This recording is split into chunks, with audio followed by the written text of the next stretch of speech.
जय Malhar news चॅनलच्या सर्व प्रेक्षकांना सपना चौधरीचा नमस्कार।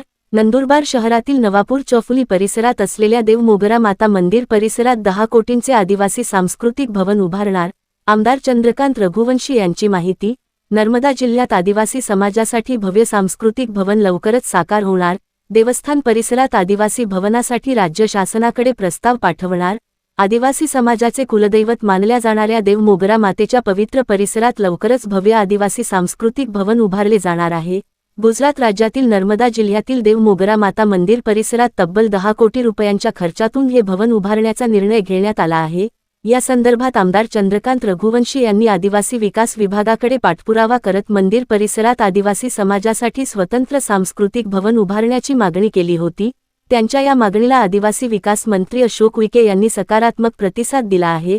राज्यातील विविध देवस्थानांच्या ठिकाणी महाराष्ट्रातील भाविक व पर्यटकांसाठी शासनाच्या वतीने भवन उभारले जात असल्याने आदिवासी समाजाच्या श्रद्धास्थान असलेल्या देव मोगरा मातेच्या मंदिर परिसरातही असेच सुसज्ज आदिवासी सांस्कृतिक भवन उभारावे अशी मागणी करण्यात आली होती।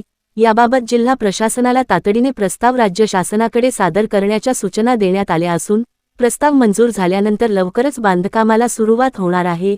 या निर्णयामुळे आदिवासी समाजात आनंद व समाधान व्यक्त होत आहे। सपना चौधरी, जय मल्हार न्यूज, नंदुरबार। नंदुरबार जिल्ह्याचीच नाही तर या पूर्ण परिसरातून मध्य प्रदेश, महाराष्ट्र फार मोठ्या प्रमाणामध्ये देव मोगरा मातेला कुलदेवी मानतो आमचा आदिवासी समाज। एवढे भाविक फक्त महाशिवरात्रीच्या दिवशी जातात असं नाही, वर्षभर काही ना काही लोक आपली आपली मानता फेडायला, बोकड्या कापायला, जे जशी मानता राहते तसं तिथं जातात।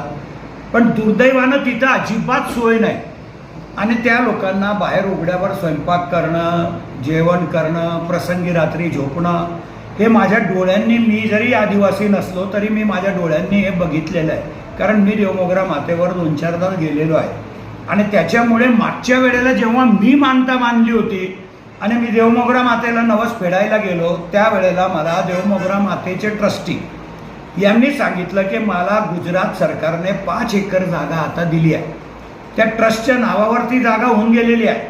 आणि म्हणून मी एकनाथ शिंदे साहेबाला सांगितलं होतं पहिले की साहेब तुम्ही अयोध्येला महाराष्ट्र भवन बनवतात आहे, काश्मीरला महाराष्ट्र भवन बनवतात आहे, पण आमचा माणूस अयोध्या आणि काश्मीरला क्वचितच जातो, तो जाईल तर देव मोगरा मातेवरच जाईल। महाराष्ट्रामध्ये सर्वात जास्त आदिवासींची लोकसंख्या असलेला आमचा जिल्हा आहे। कमीत कमी 10-15 विधानसभेमध्ये सुद्धा याचा फरक पडेल, 2-2 लोकसभेच्या मतदारसंघामध्ये सुद्धा याचा फरक पडेल। आणि म्हणून आपण एक महाराष्ट्र आदिवासी भवन म्हणून तिथं बनवावं। ते ट्रस्टींनी मला विनंती केली आहे, ट्रस्टी आपल्याला NOC द्यायला तयार आहे। ट्रस्टीने जर NOC दिली तर त्याला मिळालेल्या 5 एकर जागेमधूनच अर्ध्या एकर जागेवरती आपल्याला किंवा 1 एकर जागेवरती आपल्याला महाराष्ट्र आदिवासी भवन बनवता येईल। महाराष्ट्राचं नाव राहिलं तिथं तर 3 राज्यामधून लोक येतात, गुजरात, मध्य प्रदेश आणि महाराष्ट्र। त्यांना दिसेल की नाही महाराष्ट्राच्या सरकारने हे बनवलं आहे। आणि म्हणून आदिवासी विकास मंत्र्यांना मी काल विनंती केली। दुर्दैवाने आमचे 2-2 आदिवासी विकास मंत्री होते पण त्यांनी या गोष्टीकडे गांभीर्याने लक्ष दिलं नाही। म्हणून मी यांच्याकडेही मागणी केली की साहेब आपल्याला संधी आहे आणि आपल्याला विनंती करतो हात जोडून की आमची कुलदेवी देव मोगरा माता आहे तर तिथं आदिवासी महाराष्ट्र भवन बनवावं असं। त्यांनी 1 मिनिटामध्ये माझी विनंती मान्य केली आणि जिल्हाधिकाऱ्यांना सांगितलं की तसा प्रस्ताव बनवून आमच्याकडे पाठवा। मला आत्मविश्वास आहे, ते प्राध्यापक आहे, शिक्षक कधी बी जे मान्य करतो, जे सत्य असेल तेच बोलतो आणि त्यांनी सांगितलं की मी करतो चंदू भैया तर ते 100% करतील। फक्त मी जिल्हाधिकाऱ्यांकडनं आत्ताच प्रस्ताव घेऊन जाईल, पहिले त्या ट्रस्टची NOC मागवतो आणि त्या ट्रस्टची NOC घेतल्यानंतर शासनाला 1 कोटी रुपयाचा 10 कोटी रुपयाचा एकदम चांगला आपला आदिवासी भवन, त्याच्यामध्ये 1 हॉल, राहायच्या खोल्या, जेवायची व्यवस्था, हे सगळं किचन सगळं बनवायला लावतो आणि नंदुरबार जिल्ह्याची नाही तर परिसराच्या सगळ्या आदिवासींची सोय होईल असं मला वाटतं।